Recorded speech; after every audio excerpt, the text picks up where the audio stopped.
제가 교재 96쪽을 읽겠습니다.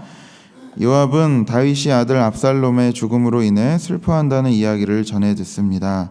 다윗을 따르는 백성들은 승리의 기쁨도 누리지 못하고 군대의 사기도 떨어지게 되었습니다.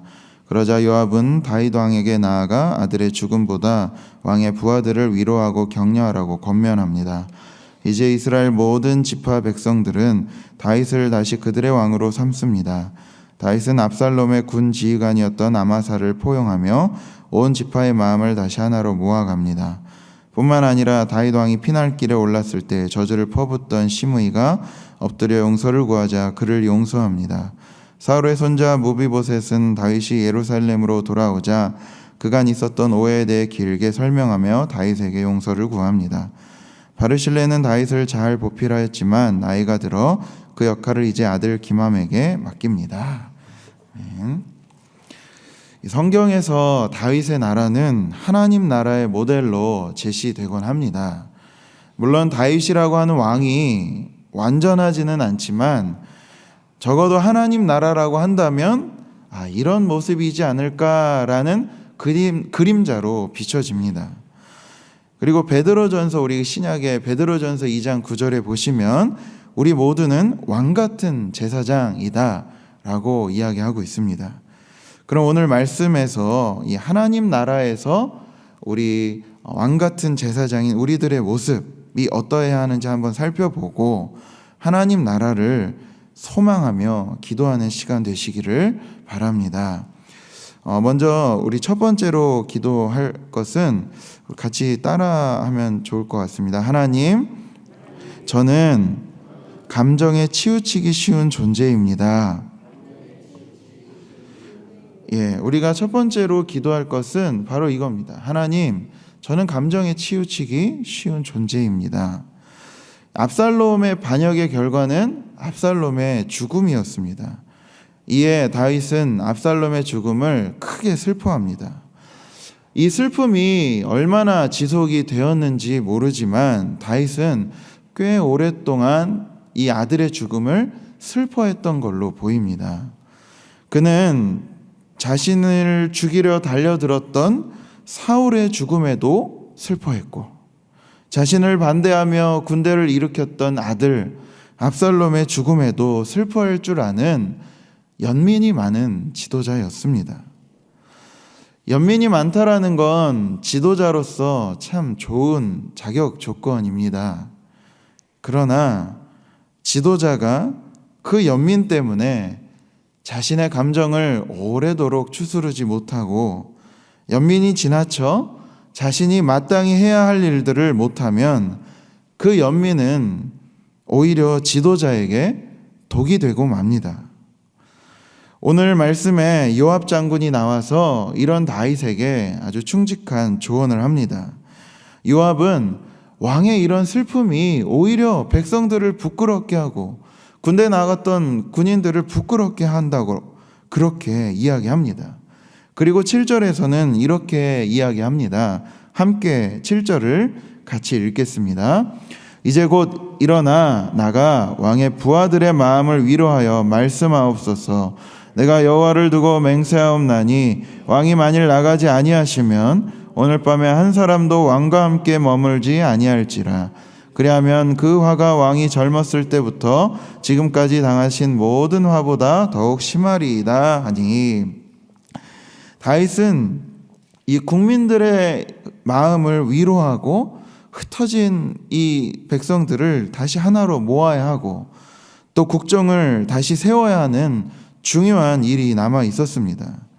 하지만 압살롬의 죽음을 너무 슬퍼한 나머지 자신이 돌봐야 할 백성들을 그만 잊고 말았습니다.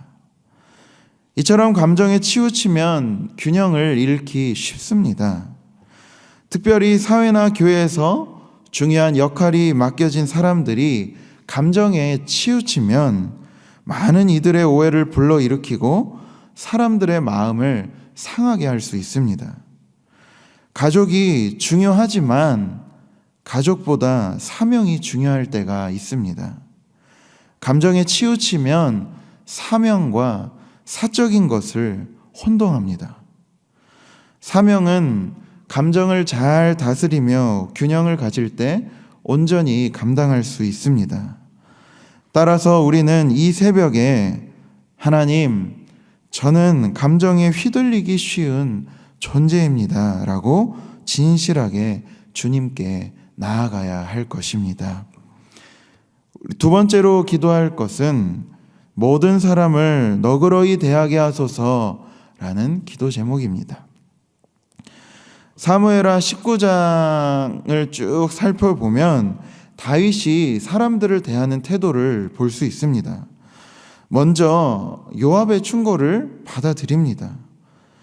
왕의 직분을 가진 다윗이 요압이 이렇게 말하는 것을 아주 괘씸해서, 그리고 그렇게 충고하는 것을 듣지 않고 요압을 무시할 수도 있었고, 얼마든지 자기 변명과 자기 핑계로 일관할 수도 있었고, 또한 압살롬을 죽인 인물이 요압이었는데 오히려 요압을 처형할 수도 있었음에도 불구하고 요압의 충고를 그대로 받아들입니다. 그리고 16절에서 23절에 나오는 이야기는 다윗이 예루살렘에서 도피할 때 다윗을 욕한 시므이를 용서하는 장면이 나옵니다. 그 다음 이야기는 무비보셋의 이야기가 나옵니다. 무비보셋이 자신의 종 시바가 자신을 속이고 갔다고 호소하자 다윗은 시바에게 다 주려고 했던 그 땅을 무비보셋에게 그럼 둘이 반반 나눠 가져라 라고 이야기합니다. 그리고 31절부터 39절은 다윗이 왕자의 난을 피하여 도망갈 때 도움을 얻은 바르실레에게 마땅한 상을 주려고 하자 바르실레는 아들로 보이는 기맘에게 상을 주라고 하는 이야기가 등장합니다. 다윗이 예루살렘에서 도망갈 때는 이스라엘이라고 하는 이 나라가 잠시 무너지고 무질서해진 것처럼 보였지만 다윗의 귀환, 즉 왕이 다시 돌아옴으로 모든 관계가 정리되고 회복되는 장면을 보여줍니다. 이와 같이 하나님의 나라는 모든 것이 회복되는 나라라고 할 수 있습니다. 잘못한 사람도 자신의 잘못을 시인하면 용서받을 수 있는 곳, 그곳이 바로 하나님의 나라입니다. 자신의 위치와 지위와 상관없이 서로 아름다운 관계를 세워갈 줄 아는 곳, 잘한 일에는 잘한 대로 칭찬과 보상이 주어지고 억울한 일에 대해서는 억울함이 정당하게 해소되는 나라가 바로 하나님의 나라입니다. 우리가 돌아가는 집 혹은 직장 혹은 바로 이 교회에서 이런 회복이 일어나고 있습니까? 아니면 나의 공로를 내세우며 분열의 조짐을 보이는 이스라엘과 유다의 관계처럼 살아가고 있습니까? 아니면 모든 것을 너그러이 받아주며 회복시키는 하나님의 나라처럼 살아가고 있습니까?